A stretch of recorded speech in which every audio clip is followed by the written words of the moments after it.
नमस्ते साथीहरू, welcome to BNB class. हामी सुरु गर्नुभन्दा पहिला तपाईहरूलाई आग्रह गर्न चाहन्छौँ, यदि तपाईँ नयाँ हुनुहुन्छ भने कृपया हाम्रो च्यानल सब्स्क्राइब गर्नुहोला र बेल आइकन प्रेस गर्नुहोला। अर्को अनुरोध, कृपया हाम्रो भिडियो पुरा हेर्नुहोला अनि मात्र तपाईँ सम्पूर्ण जानकारी प्राप्त गर्न सक्नुहुनेछ।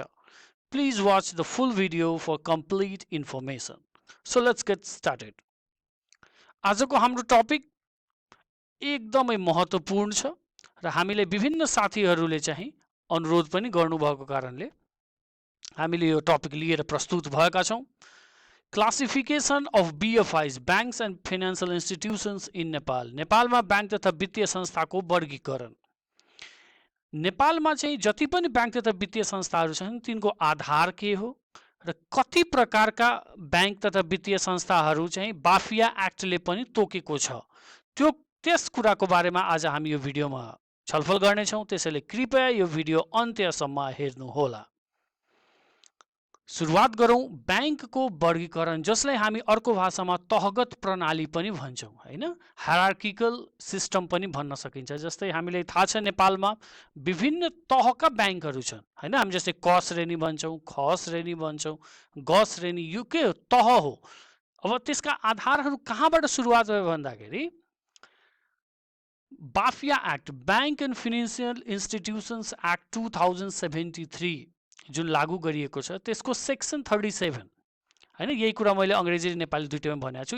यसैमा चाहिँ क्लासिफिकेसन अफ ब्याङ्क्स अन्तर्गतमा चाहिँ यो कुरा लेखिएको छ। According to section 37 of Banks and Financial Institution Act 2073, the Nepal Rashtra Bank shall, based on minimum paid up capital, न्यूनतम चुक्ता पूंजी of the BFI, submitting application for carrying on banking and financial transactions and transaction to be operated, कारोबार, संचालन गर्ने कारोबार, on by such bank or financial institution and working areas, कार्य क्षेत्र, classify banks or financial institutions in classes A, B, C and D.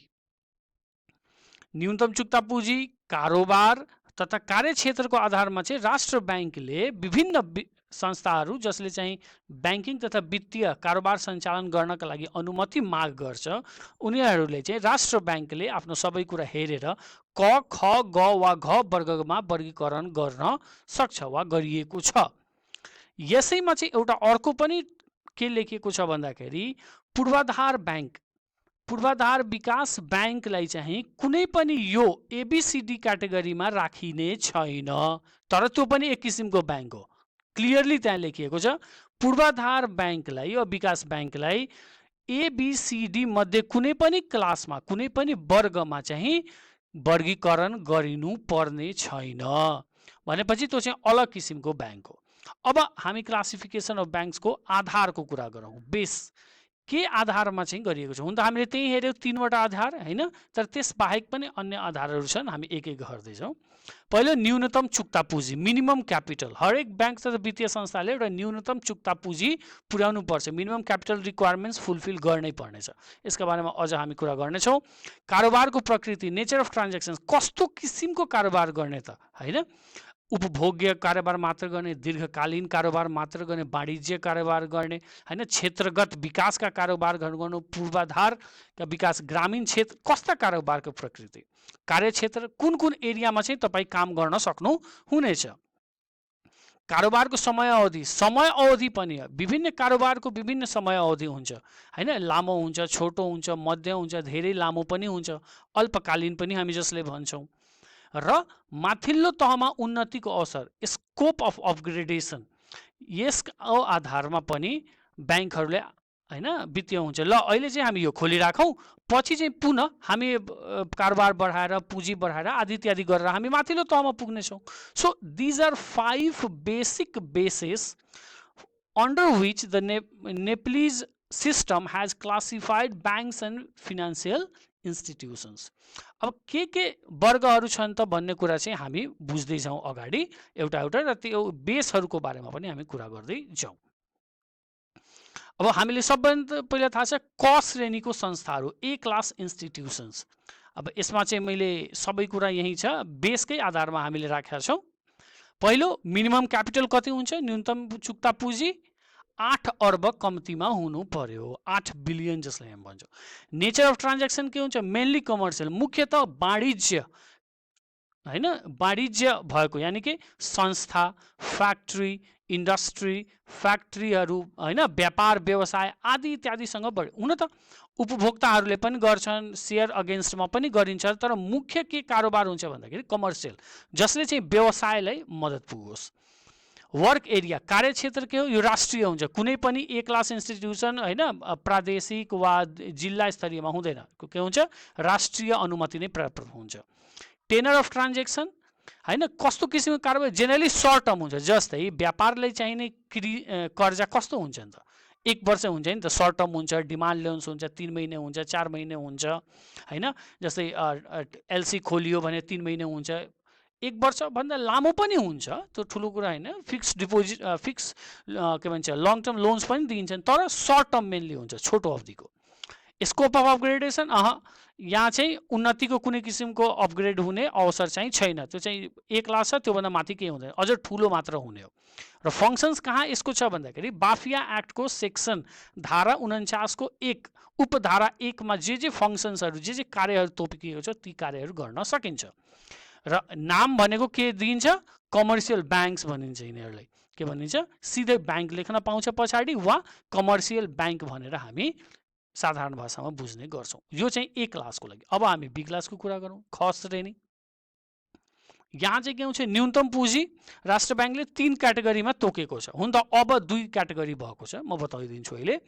2.5 अर्ब हैन, 2.5 अर्ब चाहिँ राष्ट्रिय स्तरको, 1.2 अर्ब चाहिँ तपाईको 4 देखि 10 जिल्ला र 50 करोड चाहिँ 1 देखि 3 जिल्लाको। हुन त अब जिल्ला स्तरीय चाहिँ सकिसकेको छ, 2076 सालमा चाहिँ राष्ट्र ब्याङ्कले निर्देशन जारी गरी अब प्रादेशिक र राष्ट्रिय भनेर चाहिँ तोकेको छ, तर त्यति अहिले लागू चाहिँ त्यति राम्ररी गर्न सकिएको छैन। तैपनि हामी प्रादेशिक, राष्ट्रिय र जिल्ला स्तरीय हामी भन्न चाहिँ सक्छौँ। त्यस आधारमा कस्तो छ भन्दाखेरि प्रादेशिकको लागि 1.2 अर्ब र राष्ट्रिय त 2.5 अर्ब भयो नि, 2.5। कारोबारको प्रति के हुन्छ, प्रकृति कस्तो, क्षेत्रगत विकास, कृषिसँग सम्बन्धित, ऊर्जासँग सम्बन्धित हैन, के भन्छ घर निर्माण जुन हुन्छ हाउसिङसँग सम्बन्धित, कस्तो त्यस्तो आधार बनाएर अनि मात्र यस्तोलाई अनुमति दिन्छ। र अन्य पनि हुन्छ, तर मुख्य चाहिँ यो प्रकृति हुन्छ। कार्यक्षेत्र हामीले कुरा गरिसक्यौँ। कारोबारको समयावधि जेनरली लामो अवधिको हुन्छ, लामो अवधिको निक्षेप पनि लिने र लामो अवधिको कर्जा पनि दिने। अब यो नै सानो अवधिको नदिने, छोटो अवधिको पनि दिइन्छ, तर मुख्य कारोबारको अवधि के हुन्छ, लामो नै हुन्छ। उन्नतिको अवसर छ नि त, यो ख श्रेणी छ भने क श्रेणीमा जान सकिन्छ। कार्य के छ, बाफिया ऐन 2073 को दफा 39 उपदफा 2 बमोजिमका कार्यहरू यो संस्थाले गर्न सक्दछ। र नाम के हुन्छ, यिनीहरूले हामी विकास ब्याङ्क भन्ने गर्दछौँ। अब सी श्रेणी, ग श्रेणीको कुरा गर्ने हो भने हैन, हामीले थाहा भएको मिनिमम क्यापिटल 800 मिलियन भनेपछि 80 करोड र 400 मिलियन 40 करोड। 80 मिलियन 40 करोड कस्तो, त नेसनल र स्टेट लेभल प्रादेशिक रूपको लागि। नेचर अफ ट्रान्जेक्सन के हुन्छ, मुख्यतः उपभोक्तासँग सम्बन्धित हुन्छ। वर्क एरिया नेसनल, डिस्ट्रिक्ट वा अब हामी प्रोभिन्स या स्टेट लेभल भन्न सक्छौँ हैन, प्रादेशिक। टेनर चाहिँ के हुन्छ, मेनली मिड टर्म डिपोजिट हुन्छ हैन, छोटो पनि हैन लामो पनि, बिचको अवधिको डिपोजिट र लोनहरू दिने गर्छ। स्कोप छ हैन, उन्नति A क्लास र B क्लासमा हुन सक्छ। फङ्सन्स के हुन्छ त, सेक्सन 49(3) हैन, 49 उपधारा 3 बाफिया ऐन अनुसारको कार्यहरू गर्न सकिन्छ। र नाम के भनिन्छ, यिनीहरूलाई वित्त कम्पनी हामी भन्ने गर्दछौँ। D क्लास इन्स्टिट्युसन्सको कुरा गरौँ। अब हामीले थाहा भएको न्यूनतम पुँजी, यस्तो त व्यवस्था कहीँ गरिएको छैन, तर मान्यता के छ भन्दाखेरि 10 करोड राष्ट्रिय स्तरको र 2 करोड चाहिँ जिल्ला स्तरीय वा प्रादेशिक स्तरकोलाई चाहिँ भनिन्छ। ओके, तर कहीँ तोकेर चाहिँ लेखिएको चाहिँ छैन, यो चलन चल्तीमा भन्छ नि, मान्यता एउटा बनेको छ, त्यति मात्र हो। कारोबारको प्रवृत्ति हामीले थाहा भएकै कुरा हो, छोटो हुन्छ र विपन्न वर्गमा सामूहिक जमानतको आधारमा दिइन्छ यो कुरा। कारोबारहरू कार्यक्षेत्र राष्ट्रिय, जिल्ला स्तरीय र ग्रामीण क्षेत्रमा केन्द्रित चाहिँ हुन्छ। अब कारोबारको समयावधि छोटो अवधिको निक्षेप स्वीकार गर्ने र कर्जा दिने र छोटो रकमका कर्जाहरू चाहिँ त्यो प्रवाह गर्ने। उन्नतिको अवसर छैन। D क्लास इन्स्टिट्युसनले म चाहन्छु C yeah B yeah A क्याटेगोरीमा जाउँ भने त्यो चाहिँ छैन, त्यो एनमै छैन। कार्य के चाहिँ फङ्सन्सहरू बाफिया ऐन 2073 को दफा 49 को उपदफा 4 अन्तर्गतका जति कार्यहरू छन् त्यो चाहिँ डी क्लासले गर्न सक्छ र नाम के भनिन्छ भन्दाखेरि लघु वित्त वित्तीय संस्था माइक्रो फाइनान्स हैन माइक्रो फाइनान्स इन्स्टिट्युसन भनेर हुन्छ यो भयो डी। अब अर्को क्लासिफिकेसन जुन हामीले कुरा गर्यौँ त्यो हो पूर्वाधार विकास ब्याङ्क जुन बाफिया एक्टमा पनि तोकेकै छ। ओके अब यसमा चाहिँ हेर्नु भने मिनिमम क्यापिटल कति छ 20 अर्ब छ हैन 20 बिलियन। अब नेचर अफ ट्रान्जेक्सन पूर्वाधारसँग सम्बन्धित हुनु पर्यो हैन पूर्वाधार विकाससँग सम्बन्धित हुनु पर्यो जलवायु जलविद्युत होस् सडक होस् पुल होस् हैन ट्रान्समिसन लाइन होस् जे होस्। वर्क एरिया यसको राष्ट्रिय नै हुन्छ national. Tenure long term deposit long term loans राष्ट्र ब्याङ्कले भनेकै छ 5 वर्षभन्दा सानो अवधिको निक्षेप स्वीकार गर्न पाइँदैन र त्यही अनुसारले अब लोन पनि के हुन्छ लामो अवधिकै दिन्छ यसले 10 वर्ष 15 वर्ष 20 वर्षको।